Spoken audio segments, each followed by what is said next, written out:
Hi everyone, my name's Angela and welcome to my channel. Today we're going to be sewing some new buttons onto this suede jacket. We'll be replacing them with these 4 metal buttons and also using some small back buttons on the underside of the jacket. You want to use leather needles to do this job, so just look for the word leather or glovers on the package. Today I'm going to be using the John James Glovers in size 3. Now, if you look at the end of a regular sewing needle, it's round and then it just tapers down to a point. But leather needles have a triangular point, which enables it to pierce through the leather or suede without tearing it. Now, if I take a piece of scrap leather and try to sew through with this regular needle, you can see it's really difficult to try to even just push it through. But with a leather needle, it just pierces right through like butter. No problem at all. Also with this size 3 needle, it's got a nice large eye for easy threading.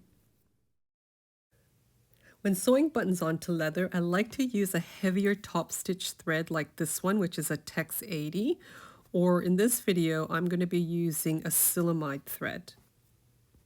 It's a soft 2-ply wax nylon thread that's sold in 675 yard skeins. And what you do is you cut it through at the bottom, and this way you're able to pull out individual lengths. I like to pull out 2 lengths at a time and then double thread my needle. I find I can sew 2 buttons with this amount. This thread has a beautiful texture that's strong and resilient, and it holds a knot really well. I just find I can sew really smoothly with it. I'll add links for all the products in this video down in the description.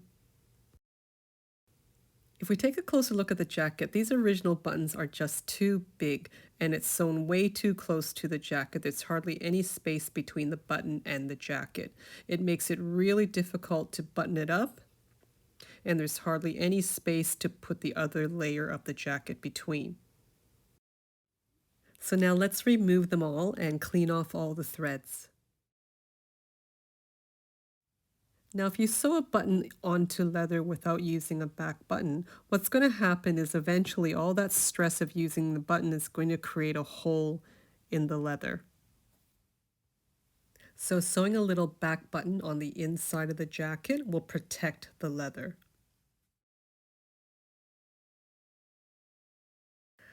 Now I can still see my original holes for button placement, but if you're working on something new, just mark it with some chalk or use an awl to make a little mark onto the leather.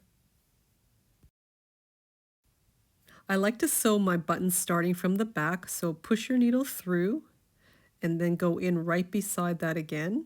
And then what I like to do is just thread my needle between those threads by the knot and pull tight. I just like to anchor it this way. It just gives a little bit more security instead of just using the knot as the anchor.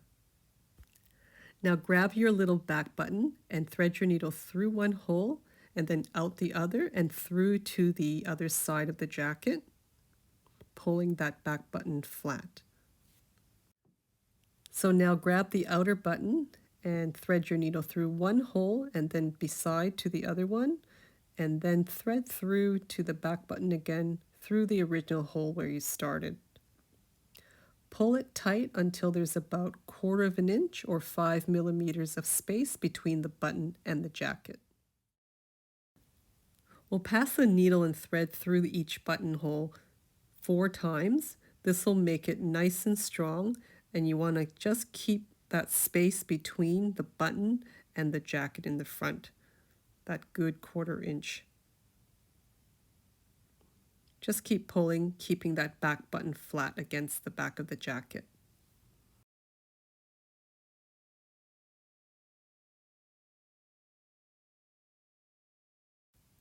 Once you've sewn through that 4th time, you're going to put your needle through the top button and just out the other side of the button.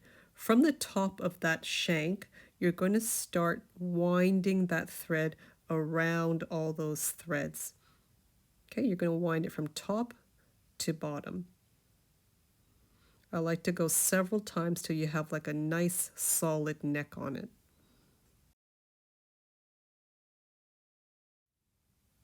Now, once you've wound right to the very bottom, you're going to push your needle through the leather to the other side, but you're not going to go through the back button. You're just going to go in between the leather and the button.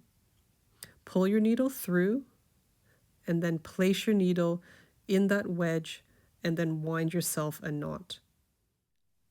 Once you've got that knot finished, just put your needle through all that stitching underneath the button and pull your needle through, pull tight, and just do it one more time the other way around.